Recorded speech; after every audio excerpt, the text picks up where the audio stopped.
Jubilee Hills by ఎలక్షన్లో ఓటుకి minimum 2000, maximum 4000. ఇప్పటికే ఫస్ట్ స్టేజ్లో డబ్బులు పంచేసిన ఓ పార్టీ వీక్ ఉన్న చోట్ల డబ్బులు మరియు గిఫ్టులు. ప్రజలేమన్నా తెలివి తక్కువ వాళ్ళ డబ్బులు తీసుకోవడం, సైలెంట్గా ఉండటం. ఇంతకీ ఓటర్లకి పార్టీలు ఎలాంటి ప్రలోభాలు పెడుతున్నాయి? Watch the story. నమస్తే, welcome to Disha TV. Jubilee Hills ఉప ఎన్నిక ప్రచారం చివరి స్టేజ్కి చేరింది. నేటితో ప్రచార పర్వం ముగియనుంది. ఈ క్రమంలోనే పార్టీలు ఓటర్లకు తాయిలాలు ప్రకటిస్తున్నాయి.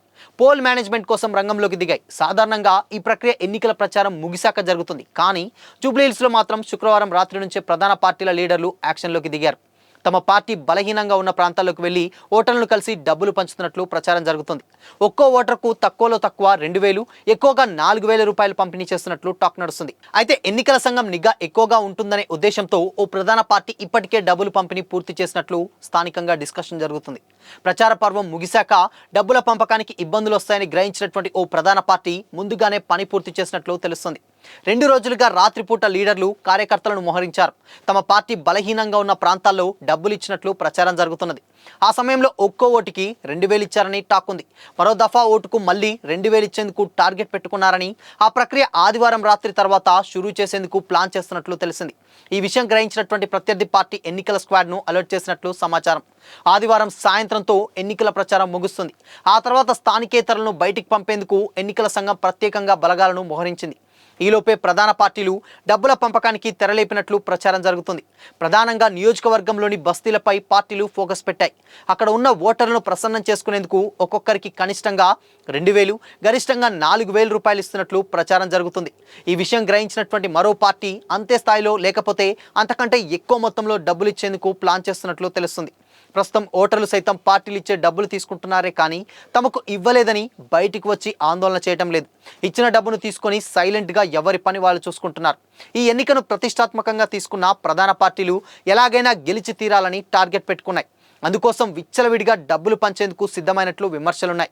జూబ్లీహిల్స్ సెగ్మెంట్లో దాదాపు 4 లక్షల మంది ఓటర్లు ఉన్నారు. అందులో సగం మంది ఓటర్లకు డబ్బులు పంపిణీ చేసేందుకు ప్రధాన పార్టీలు టార్గెట్ పెట్టుకున్నట్లు చర్చ జరుగుతుంది. డబ్బులు తీసుకున్నటువంటి ఓటర్లలో 80% మంది తమకు అనుకూలంగా ఓటు వేస్తే గెలుపు ఈజీ అవుతుందని అంచనా వేస్తున్నారు. సో మొత్తంగా ఇటు గిఫ్ట్లు అండ్ దాని తర్వాత డబ్బులు ఏ రకంగా అంటే పార్టీ ఎక్కడైతే వీక్గా ఉంటుందో అక్కడ గిఫ్ట్లు ఇస్తున్నారు, క్రికెట్ కిట్లు అండ్ దాని తర్వాత కొన్ని గిఫ్ట్లు కూడా పంచుతున్నట్లయితే తెలుస్తుంది. ఇకపోతే రాత్రి అయితే ఒక దగ్గర అంతా డంప్ చేసి అండ్ మందు కూడా, మద్యం అండ్ సేమ్ టైం డబ్బులు రెండూ కూడా ఇచ్చి ఓటర్లను ప్రసన్నం చేసుకునేందుకు ఆయా పార్టీల లీడర్లు చాలా ప్రయత్నాలు చేస్తున్నట్లయితే తెలుస్తుంది. అయితే ప్రజలేమన్నా తక్కువ తిన్నారా?